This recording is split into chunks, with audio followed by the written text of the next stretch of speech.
Welcome student of class 12th। आज हम बात करेंगे एक्सरसाइज 3.3 क्वेश्चन नंबर 10 की। इससे पिछली वीडियो में हमने क्वेश्चन नंबर 9 तक कंप्लीट कर लिया था। Now let get start from question number 10। Express the following matrix as a sum of symmetric and skew symmetric matrix. Question बहुत ही सिंपल है। एक मैट्रिक्स दे रखी है, इसको आपको एक्सप्रेस करना है सिमेट्रिक और स्क्यू सिमेट्रिक के सम में। मतलब सम होना चाहिए सिमेट्रिक मैट्रिक्स का और स्क्यू सिमेट्रिक मैट्रिक्स का। तो पहले आपको पता है सबको सिमेट्रिक मैट्रिक्स क्या होता है। एक बार फिर बता दूं, अगर हम ट्रांसपोज करते हैं किसी मैट्रिक्स का और ट्रांसपोज आंसर सेम आ जाए वही वाला, तो वो मैट्रिक्स कहलाएगी सिमेट्रिक मैट्रिक्स। और स्क्यू सिमेट्रिक में अगर आंसर सेम आ जाए विथ अपोजिट साइन, प्लस वाले बन जाए माइनस, माइनस वाले बन जाए प्लस, तो वो कहलाएगी स्क्यू सिमेट्रिक मैट्रिक्स। तो क्वेश्चन पढ़ते हैं ध्यान से। Express the following matrices. दी हुई मैट्रिसेस को आपको as a sum of symmetric and skew symmetric matrix express करना है। मैट्रिक्स को सिमेट्रिक प्लस स्क्यू सिमेट्रिक में आना चाहिए आंसर। तो बहुत ज़्यादा सिंपल है, बोर्ड में भी आया हुआ है 3/3 का क्वेश्चन। तो देखते हैं कैसे। एक मैट्रिक्स दे रखी है 3 5 1 -1, 2/2 की ये मैट्रिक्स है। तो हमने लिखा लेट ए इक्वल टू 3 5 1 -1। तो सबसे पहले इसकी ट्रांसपोज निकाल दो, चेक कर लो ये सिमेट्रिक है, इसकी सिमेट्रिक क्या है क्या नहीं। तो ये हमने इसका ट्रांसपोज निकाला ए डैश, तो 3 1 5 -1, ये कुछ और ही निकल के आया। कोई बात नहीं, हमें एक्सप्रेस करना है सिमेट्रिक और स्क्यू सिमेट्रिक के सम में। तो बच्चों ये एक लाइन मैंने नोट्स के टाइम पे लिखवाई थी। उस टाइम मैंने आपको बताया था कि जब क्वेश्चन आएगा तब एक्सप्लेन करेंगे। तो वो लाइन को एक्सप्लेन करने का वक्त आ चुका है। Let A equal to 1/2 a plus A dash plus 1/2 a minus A dash. ये लाइन आपको लर्न करनी है एज इट इज़। नोट से याद कर लेना, या आप 8-10 क्वेश्चन जब लगातार करेंगे बैठ के ऑटोमेटिक ये लाइन लर्न हो जाएगी। तो ये पहले वाले कॉलम को मान लेंगे P और दूसरे वाले को मान लेंगे Q। तो A बन गया P प्लस Q। ये लाइन बहुत इंपॉर्टेंट है, दो लाइन। तो P क्या है 1/2 a प्लस ए डैश। तो मैंने लिखा where P is equal to 1/2 a plus A dash. A की वैल्यू आपके पास है, ए डैश की वैल्यू आपके पास है, आपने वैल्यू पुट करी, ये आया। अब ध्यान से देखिए, P जो आया वो 3 3 3 -1 है, और अब आपने निकाला P डैश। P डैश भी आया 3 3 3 -1, दोनों की आंसर सेम आ गई। तो अभी मैंने आपको बताया था जब आंसर सेम आ जाए तो वो कहलाएगी सिमेट्रिक मैट्रिक्स। तो P डैश जो होगा वो P होगा।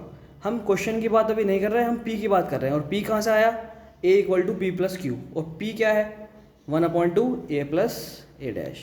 सिमिलरली हम बात करेंगे Q की, हमने लिख दिया therefore P is symmetric matrix. अब बात करेंगे Q की। Q में था half a minus A dash. A की वैल्यू आपको पता है, ए डैश की वैल्यू आपको पता है। हाफ a की वैल्यू पुट करी, a में से ए डैश माइनस किया, ये आया 1/2 के अंदर मल्टीप्लाई करी, ये आया। अब ध्यान से देखिए Q की वैल्यू ये है, Q डैश हमने निकाला, Q डैश भी सेम आ चुका, लेकिन साइन हो गए चेंज, अपोजिट साइन के साथ आया है Q। तो Q डैश हो गया -Q। ध्यान से देखिएगा, जब माइनस का आता है तो क्या बन जाता है वो स्क्यू सिमेट्रिक मैट्रिक्स। बस क्वेश्चन कंप्लीट हो चुका। आप देखिए एक लाइन लिखते ही क्वेश्चन कंप्लीट हो जाएगा बहुत आराम से। अब जो आपका P और Q आया है, इन दो का सम करके देखिए, गिवन मैट्रिक्स आनी चाहिए। इन दो का सम करके देखिए, गिवन मैट्रिक्स आनी चाहिए। गिवन मैट्रिक्स आए, आपको चेक नहीं करना आएगी या नहीं आएगी, वो आएगी ही आएगी, क्योंकि एक्सप्रेस करना है हमें क्वेश्चन को। तो equation 1 implies that given matrix equal to P plus Q, thus A is represent as a sum of symmetric and skew symmetric matrix. ये 2/2 का क्वेश्चन था, 3/3 का बिल्कुल सेम ही होगा। अभी देखते हैं आगे।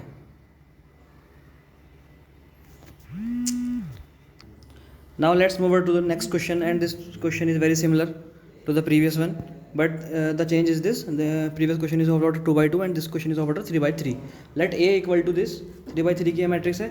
तो हमें बस ये लाइन याद रखनी है, A equal to half a plus A dash plus half a minus A dash. A equal to P plus Q, ये P हो गया, ये Q हो गया। तो बहुत सिंपल है, आप पहले A डैश निकालेंगे।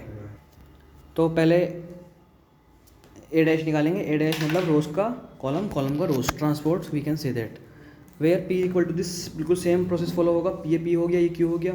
P हो गया half plus A dash, half a plus A dash, और A और ए डैश को प्लस करके ये आया हाफ। ये हाफ के अंदर मल्टीप्लाई की, मतलब डिवाइड बाई 2 किया इसका, तो ये आ चुका आपका P डैश निकालेंगे हाथों हाथ। P डैश होगा ट्रांसपोज, रो का कॉलम, कॉलम का रो, तो P डैश P ही आएगा। तो क्या हो गया, P is symmetric matrix. Now Q equal to half a minus A dash. A में से ए डैश आपने माइनस किया तो ये आया 0 0, 1/2 की मल्टीप्लाई की तो भी 0 0। इसका ट्रांसपोज कर लीजिए। अब ट्रांसपोज जब आप Q का करेंगे तो 0 का तो -0 होता ही नहीं, तो हम इसे डायरेक्ट ही से इस सिमेट्रिक मान लेंगे, इसकी सिमेट्रिक। अब देखिए ध्यान से, A equal to P plus Q. P की वैल्यू ऊपर थी, क्यू की वैल्यू ये रही, इन दोनों को प्लस किया तो ए ही आएगा, आना ही पड़ेगा उसको, क्योंकि हमें एक्सप्रेस करना है क्वेश्चन को। दस A is represented as a sum of symmetric and skew symmetric matrix. Question number third, same part same है, स्क्रॉल कर देता हूँ, नोट कर लीजिएगा और एक्सप्लेन बार बार एक ही क्वेश्चन को क्या करना। I am just scrolling, take a screenshot और I will provide the notes in the PDF form. You have to message on the given number. I will give you PDF immediately as you message me. Question number 10 is completed. Now let's move toward the question number 11. Now let's move toward the question number 11. Question number 11 में A और B symmetric matrix दे रखा है, AB minus BA के बारे में बताना है। तो देखिए बड़ा सिंपल है, A सिमेट्रिक मैट्रिक्स है तो A डैश हो गया A इक्वेशन 1, B भी सिमेट्रिक मैट्रिक्स हो गया है तो B डैश हो गया B इक्वेशन 2। अब बताना है हमें AB माइनस BA डैश। तो ये देखिए A माइनस B डैश का फॉर्मूला होता है A dash minus B dash, ये लिखा हुआ है यहाँ पे, और AB डैश का फॉर्मूला होता है B dash A dash, reversal law यहाँ लगता है। देखिए B dash A dash, AB का होल डैश था तो B डैश A डैश हुआ, AB का होल डैश था तो A dash B dash, BA का होल डैश था तो A डैश B डैश हुआ, AB होल डैश, मतलब रिवर्सल लॉ हमने यहाँ लगाया। और B डैश था B, A डैश था A डैश था A, B डैश था B, वैल्यू पुट करी यूजिंग 1 इंटू माइनस कॉमन लिया, AB minus BA equation 1 into से हम AB माइनस BA माइनस में आ गया, तो ये क्या बन गया, it is skew symmetric matrix. Skew symmetric matrix मतलब सेम वही आंसर आएगा लेकिन माइनस में, तो option A is correct. Now let's move toward the question number 12। A given है, A plus A dash I given है, आपको अल्फ़ा की वैल्यू बतानी है।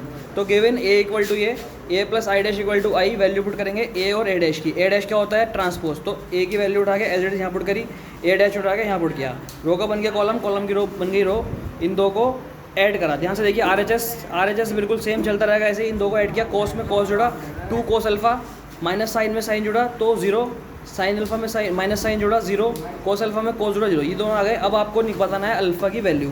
तो ध्यान से देखिए, हम कंपेयरिंग करेंगे, 2 cos alpha is equal to 1, 2 cos alpha is equal to 1, 2 यहाँ पर आ गया तो कोस अल्फ़ा हो गया इक्वल टू हाफ। अब हमें इक्वेट करना है, तो चैप्टर नंबर 3 क्लास नंबर 11 पे पहुँच जाते हैं। यहाँ पे कोस की ऐसी वैल्यू देखेंगे जिसपे कोस का ऐसा एंगल जिसपे वैल्यू है हाफ, तो कोस 60 होता है हाफ, कोस से कोस कैंसिल होगा, अल्फ़ा की वैल्यू हो गई π/3। So option B is correct. Now exercise 3.3 is correct. In next video we will move toward the next topic, or we can say that examples of these exercises. Thank you. Have a nice day.